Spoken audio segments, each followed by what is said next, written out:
And if it's the hood, if it's Maplewood, for whatever that is, you know, I mean, no, I mean, I understand it.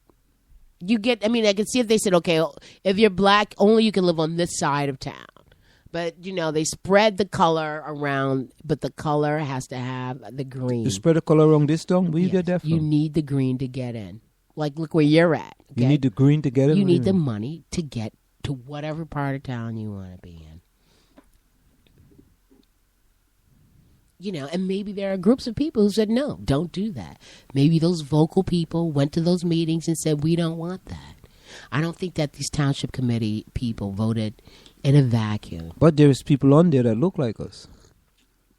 Yes, and they were probably influenced to vote against that. I don't know how many there are. Who is there on there? There's just that lawyer woman. Marlon Brownlee. Oh, that's Mr. Brownlee. Yeah. You know, I mean, you can't. Why? I don't know why you expect people to just vote. I mean, color and class and all those things are just not the same thing. But listen, you gotta be conscious of something, man. I'm conscious of many things. You got to stand up for something. Yes, but let me give you an example. Okay, let me give you an example. Here is a great example. All right, and I always use myself. Wait a minute. Are we off of this topic? Because I want to go back to the meeting and announce that meeting for those who are listening. Yeah. Okay, You can announce it. Let me do that because I don't want to be skipping all around. No, yeah, we're going to talk about housing. And will you look up the stats on Maplewood? What is the average income in this community? Okay. So I usually look at that on city data. I don't know where else you can look at it and what the racial breakdown is. So Maplewood Township hosts a meeting with Jacoby Street neighborhood on February 12th, which is tomorrow. I'm sorry, I got too many things open here. Mayor DeLuca, and I need to sneeze. Excuse me. Bless you. Mayor DeLuca has sent letters to 300 households in the Jacoby Street neighborhood inviting residents to a meeting on February 21st at the Hart Community Center. The township has been meeting with residents in the area regularly the past few years to address issues related to crime, quality of life, and economic development. Over the past 4 years, the township has made progress in addressing the problems that have been raised, but it is critical that residents and the township continue those efforts, wrote DeLuca in his invitation letter. The meeting will include the following discussions: making 44th Street one way on a permanent basis, development proposals for the former PSE&G site and the properties along Springfield Avenue from Jacoby to Chancellor Avenue, and other items of concern to the neighborhood. The meeting will be held at the Hart Community Center, 120 Burnett Avenue, starting at 7:30 p.m., February 12th. DeLuca asked residents to encourage other neighbors to attend. An organized neighborhood is the best solution, wrote DeLuca. I hope to see you there. So there is an organized, let us see. And what's the woman's name who's the head of that Hilton Neighborhood Association? Yeah, so she works very hard to organize that community. Yeah. And one time I asked him, how do you pull all these people together? Mm-hmm. And she says, I'd like the answer to that, too. Mm-hmm. I asked, what kind of problems, does this community face on this side? She says, well, there's issues with littering, destruction of property, petty crimes. These are houses, and there are a couple of apartment buildings, maybe 1, 2. I don't know how many exactly over there. I don't know what the rent is. But the housing stock is a bit older, or, certainly not as spacious as it is the further away you get from that area. So, and it is assumed that it is majority black over there. I don't know how true that is. So, from what I remember looking at that city data site, I think it said that the median income in this community is 101. Okay. This is estimated median household income in 2012, $90,384. $90,384. It was $79,637 in 2000. Estimated per capita income in 2012, 45,274. Estimated median house or condo value in 2012, 402,860. So that means half the houses are more than that, and the other half are less than that. So we've got houses going all the way up to almost $1 million here. Right. And, Median gross rent, you want to find out about rent? If In you'd like. 2009, $1,367. I don't believe that, but that's okay. See, now all of a sudden. No, I you're don't believe asking that. for data, No, but I you don't believe that it. because it's hard to find rent that's 100. Why you don't? 1,000. That's the median, though. Okay, if that's median, then That's what it is. well. So Any other relevant facts? What's the yeah, percentage of whites alone in this community at one point in time was 12,917, 58.2%. Mm-hmm. Black alone, 6,504, 29.3%. Hispanic, 1,654, 7.5%. Asian alone, 677, 3.1%. Two or more races, 253, 1.1%. American Indian alone, 86.4%. And other races alone, 22.10%. So, here we have, there is some recent posts here. Are all parts of Maplewood, are the bad parts of Maplewood any good?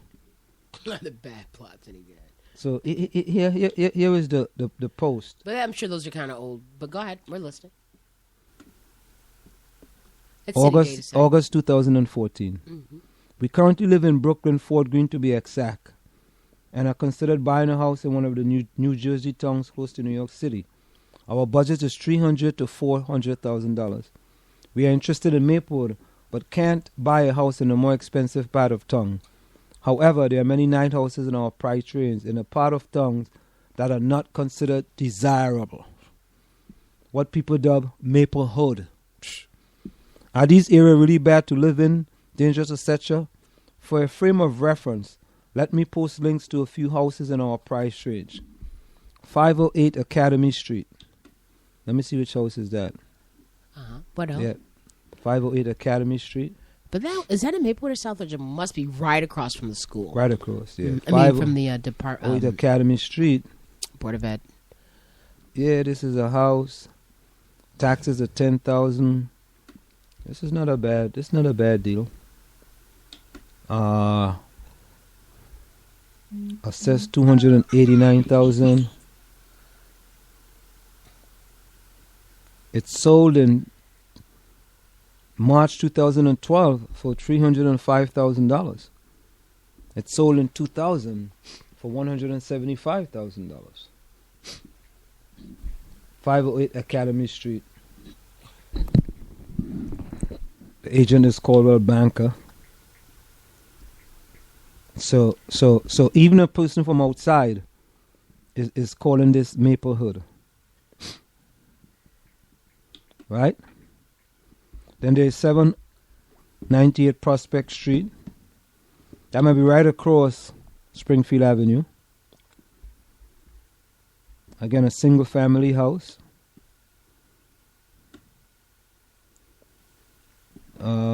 Square feet.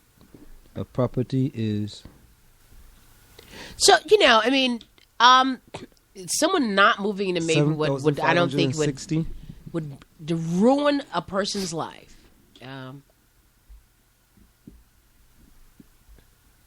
not going to ruin your life. But the idea is that people are calling it Maplewood. And you brought that up before anybody else did. So to me, I heard about that when my kids were in middle school.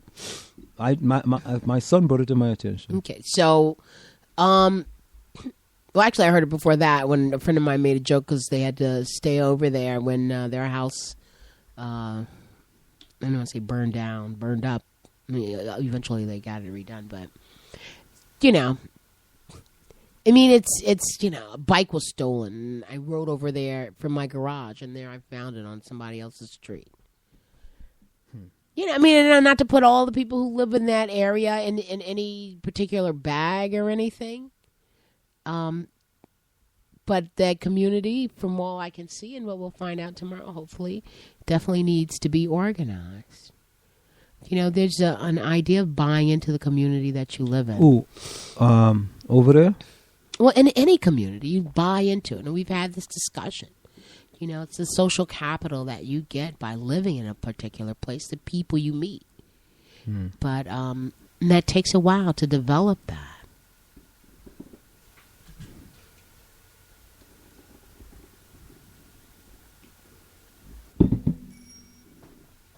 But people are trying to protect their investment, and their major investment. Here is somebody their home. said, Maplewood. Who told you about that?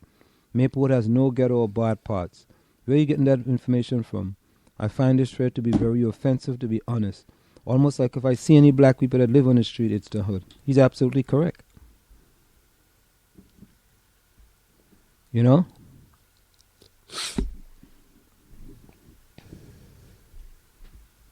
What they should do is build more housing, perhaps for the elderly. The elderly? The elderly. Build more housing for the elderly. The elderly. I think that the schools, the major you problem that... You just shock me sometimes, I'd man. love to finish my sentence. That the schools, the major issue is that so many kids are here now, and they don't have the capacity to take in a lot more children. And considering all the pilots that are going on, there'll be a lower tax base. So if you take in people who are elderly into a development, like that Winchester Gardens is very expensive. If there are other places like that for them, and these are tax-paying people, probably on a fixed income, but they don't have children. So that's my suggestion. Yeah, well,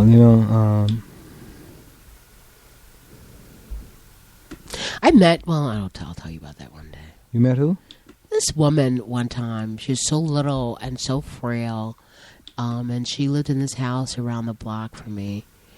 She was about 90 years old, and, had slight dementia at that time. And even though she'd been in that house for many years, was relatively disconnected. All she had left was a granddaughter who didn't live with her. Mm-hmm.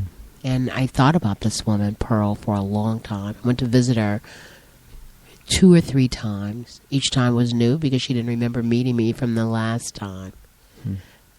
There are, that made me aware of the needs of people who are alone, because she probably isn't the only one who's alone in a big house with no help.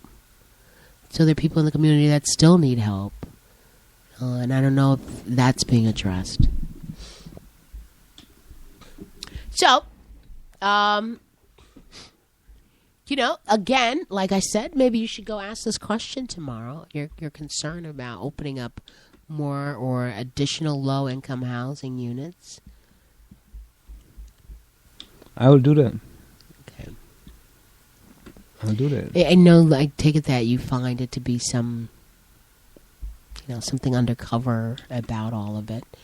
But I'm telling you, you are a black man in a family with a lot of money.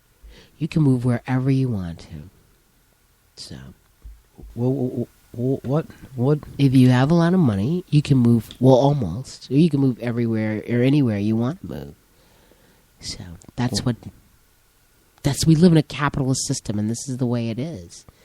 Or a semi-capitalist What does that have system. to do with your responsibility to those who are a little less fortunate? If you don't live in this community, you're not responsible for them. You're responsible for the people that already live here. You're not responsible for someone who's living in Irvington. You're not responsible for someone living in Newark. You're only responsible for the people that you have. Okay. I mean, if you want to do some Essex County-wide thing, that's one situation. So the people that you believe you're responsible for are only the people who live in your community. If you are an official for a town, you are responsible for the people that live in your community.